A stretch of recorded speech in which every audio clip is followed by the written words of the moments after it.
표를 어떻게 조작을 해왔냐면, 이때까지 조금씩 해왔습니다. 어떻게 해왔냐면, 그 과거에는 이 부정선거를 저지를 때, 약간 이제 그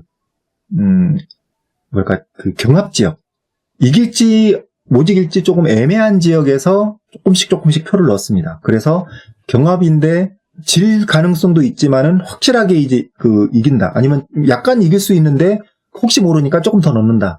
이런 식으로 각 특정 지역에만, 일부 지역구에만 조금만 넣는 식으로 조작을 했습니다.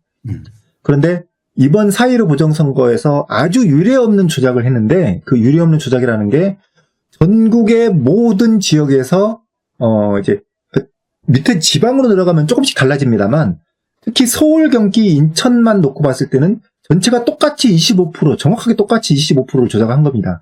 어떻게 구별로도 이렇게 똑같은지 한 군데 빼고요. 종로만 빼고. 종로는 꼭 무슨 일이 있어도 종로는 압도적으로 이겨야 될 필요가 있었나 봅니다. 종로 지역만 조금 더 과하게 했고요. 30% 정도 했고, 나머지는 다 25%로 천편일률적입니다. 서울, 경기, 인천 지역.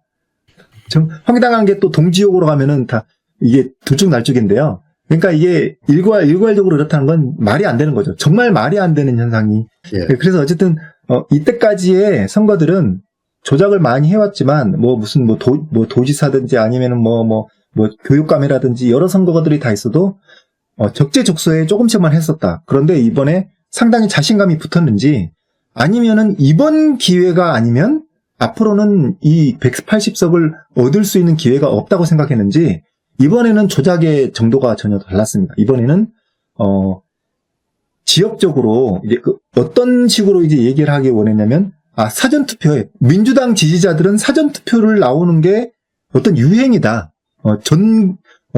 한국의 어떤 유행처럼 되었다라는 식으로 얘기를 하면서 전국에 있는 공통으로 다 똑같이 조작을 해버린 겁니다. 그리고 다른 지역도 이제 약간의 정도 차는 있지만 사전투표를 대량으로 전국에는 전 지역구 다 거의 똑같이 동일하게 25%를 밀어넣었다. 이렇게 되고요. 그리고 이때까지의 모았던 모든 데이터를 총동원한 것 같습니다. 투표를 최근에 안 한 사람들 리스트를 명단을 확보해서 가장 안전한 사람은 가장 나이가 많은 사람입니다.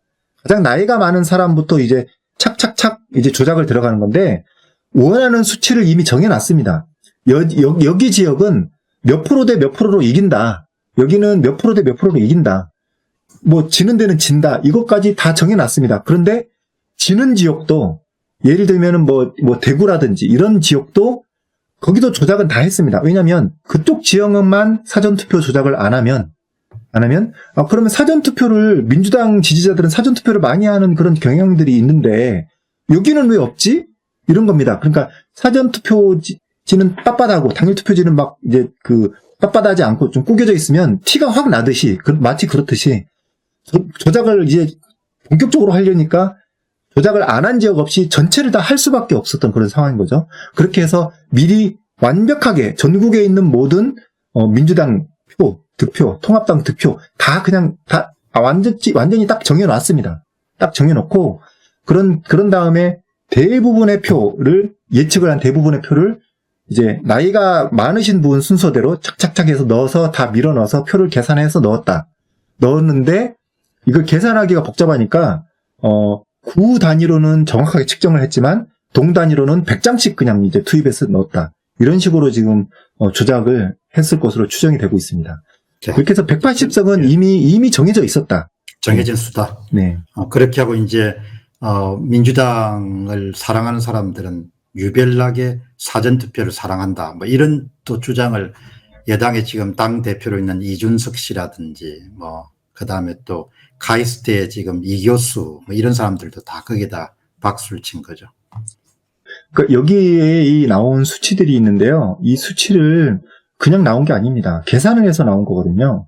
계산을 해서 나온 건데 이제 당사자 본인은 여론조사 등을 이제 통해서 조사를 했다 이렇게 얘기하고 있는데 그게 거짓말인 거죠. 그게 거짓말이고 이렇게 정확하게 알고 있다는 것은 아까도 잠깐 말씀드렸지만 비례대표가 지역구 투표와는 달리 상당히 어긋나게 사실은 비례대표가 맞는 거였죠. 비례대표가 이제 당일 투표 지지율 득표율하고 똑같으니까 그 비례대표가 맞는 거였는데 비례대표는 조작이 안 된 걸 알고 있고요. 그리고 그 지역구에서는 당일 투표도 얼마인지도 알고 사전 투표가 얼마로 조작되는 것까지 세 가지를 다 알아야 오른쪽에 지금 화면에 보이는 이 표를 예측을 할 수 있다는 겁니다. 그러면은 이제 예전에는 여론조사를 해서 정확하게 예측을 했을 것이다. 이렇게 저도 이제 추정을 했습니다만 지금은 이제 이렇게 거의 확실하게 굳어진 거죠.